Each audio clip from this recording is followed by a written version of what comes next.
ലൈറ്റുകൾ മിനിമം ആണ് ഗാർഡൻസിലൊക്കെ കിട്ടുന്നത്. അങ്ങനെ എല്ലാ സ്ഥലത്തും ഒരുപാട് ലൈറ്റ് വന്നാൽ ഇതിന്റെ ഒരു പ്രൊജക്ഷൻ കുറഞ്ഞു പോകും. ഈ മിനാരം കാണാനായിട്ട് അത്ര ഒരു അട്രാക്ഷൻ തോന്നില്ല. അപ്പോൾ മെയിൻ ഈ മിനാരത്തിന്റെ ലൈറ്റ് നന്നായിട്ട് ഹൈലൈറ്റ് ചെയ്ത് കൊടുക്കുകയാണ് ഏറ്റവും നല്ലത് അല്ലേ? നിനക്ക് കണ്ടിട്ട് തോന്നിയില്ലേ? അതെ അതെ ശരി. പ്രൊജക്ട് ചെയ്തേക്കണം. ആ മിനാരങ്ങളുടെ തന്നെ കണ്ടില്ലേ, ഓരോരോ പോർഷനിൽ അവർ ലൈറ്റ് കൊടുത്തിട്ടുണ്ട്.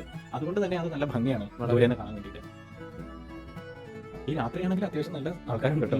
ഇതാകുമ്പോഴത്തേക്കും നല്ല അത്യാവശ്യം ഒരു തണുപ്പ് സമയമാണ്. ഇത് വേനലാണെങ്കിൽ പോലും മലയോര മേഖലയാണല്ലോ ശരിക്കും ഔറംഗാബാദ്. അപ്പോൾ അത്യാവശ്യം തണുപ്പുണ്ടായിരുന്നു. നമുക്ക് കൂൾ ക്ലൈമറ്റിലായിരുന്നു ഇതൊക്കെ കാണാൻ പറ്റിയിരുന്നത്. മഴയോ കാര്യങ്ങളൊന്നും ഇല്ലാത്തതുകൊണ്ട് ആ ഒരു നമുക്ക് വീഡിയോ എടുക്കാനും അങ്ങനെ കണ്ട് എല്ലാം ബോധ്യപ്പെടാനും വളരെ നല്ലൊരു സാഹചര്യമായിരുന്നു ആ സമയത്തുണ്ടായിരുന്നു. പിന്നെ നമ്മുടെ ഇതിൽ ടിക്കറ്റ് ചാർജ് കാര്യങ്ങളെ കുറിച്ച് പറഞ്ഞായിരുന്നു. നമ്മൾ കഴിഞ്ഞ വീഡിയോയിൽ പറഞ്ഞിരുന്നു. അത് ഏകദേശം നമ്മൾ ആ കയറുന്ന സമയത്ത് തന്നെ കാണിച്ചു. 20 rupees 30 rupees depends on time. ഇന്ത്യക്കാർക്ക് 100-200 രൂപ, ഫോറിനേഴ്സ് ഇത്രയും വരുന്നത്. ഇത് ഒരു നമ്മുടെ റെയിൽവേ സ്റ്റേഷനിൽ കഴിഞ്ഞാൽ എനിക്കൊരു 3-4-5 കിലോമീറ്റർ ആണ് ഇതിലേക്കുള്ള ദൂരം.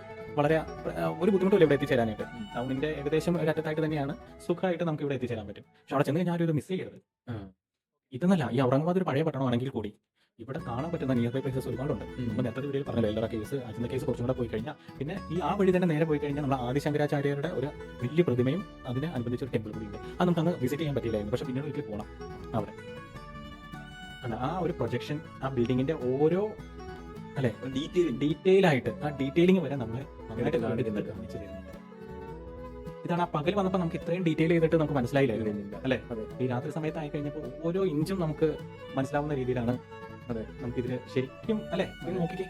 ഇതാണ് നമ്മുടെ ടോപ്പ് വരുന്നത്. നമ്മൾ ഓൾറെഡി കഴിഞ്ഞ വീഡിയോയിൽ കണ്ടു ആ ഡീറ്റെയിലിംഗ് കണ്ട മുകളിലേക്ക് ആ സൈഡിലേക്ക് കൊത്തുപണികൾ അല്ലെ വരച്ച് വെച്ചേക്കുന്ന പോലെ. രസമല്ലേ?